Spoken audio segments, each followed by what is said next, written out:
study. We have started to study elements. Do you remember? We studied elements and we said that elements is the simplest form of matter. It's the simplest form of matter that can't be analyzed or decomposed into two substances or more. Okay? This is elements. Now, let's know that elements is classified into two groups, metal and non-metal. Metals and non-metals. Do you remember? We have studied the properties of metals and the properties of non-metals. Okay? We have studied it before. Okay. If we studied metal, you have to know that metal, there are two examples of metals, solid and liquid. We can find metals in solid and liquid. Solid, just like iron, aluminium, copper, gold, silver. These are examples of solid metal. Solid metal as iron, aluminium, copper, gold, silver. What about the liquid metal? It's only one. Liquid metal, only one element. What is it? It's mercury. Mercury, you know mercury? Mercury inside the thermometer. Yes, mercury inside the thermometer. Non-metals, we can find three examples of non-metals. We can find it as solid, liquid, or gas. Solid non-metal, just like sulfur, phosphorus, carbon, and carbon has another name, it's graphite. Okay, solid non-metal as sulfur, phosphorus, carbon, or graphite. And the liquid non-metal, bromine or bromine. Gas non-metal, oxygen, hydrogen, nitrogen. So, only one liquid metal, it's mercury, only one liquid non-metal, bromine. Okay, these are some examples of metals and non-metals.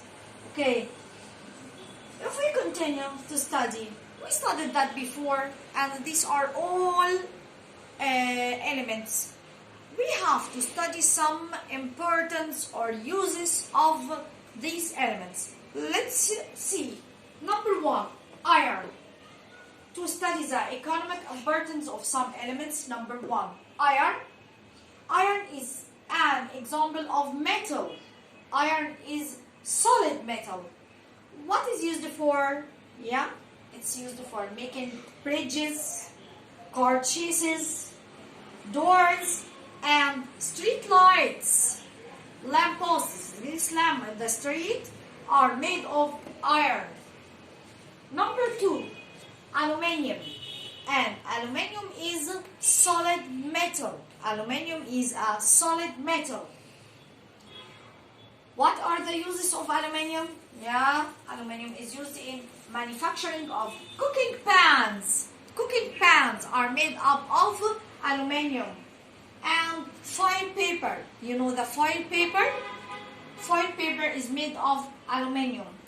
Number three, gold and silver. Gold and silver. They are solid metal.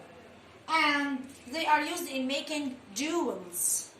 Gold and silver are used in making jewels. Number four, copper. And copper is a solid metal. Copper is a solid metal. It's used in making electric wires. Electric wires. These wires are made up of copper. Okay? What else? Statues. Some statues at the museum or at homes, statues.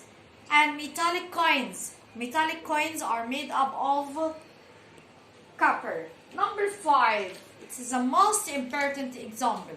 Number five is the most important example. It's carbon or graphite. All of us know that carbon or graphite is metal or non-metal. Yes, that's right. It's non-metal.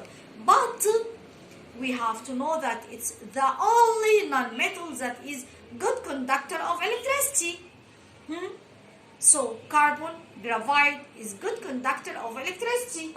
So we use it in making positive poles of dry batteries or positive poles of dry cells. You know, You know the battery? There is some black powder inside it. This black powder is carbon or graphite, and this is the only non-metal that is good conductor of electricity, so we use it in making positive poles of dry batteries or dry cells. This was our lesson today. I think it's very easy, and I wish all of you can study it easily. Thank you. Goodbye.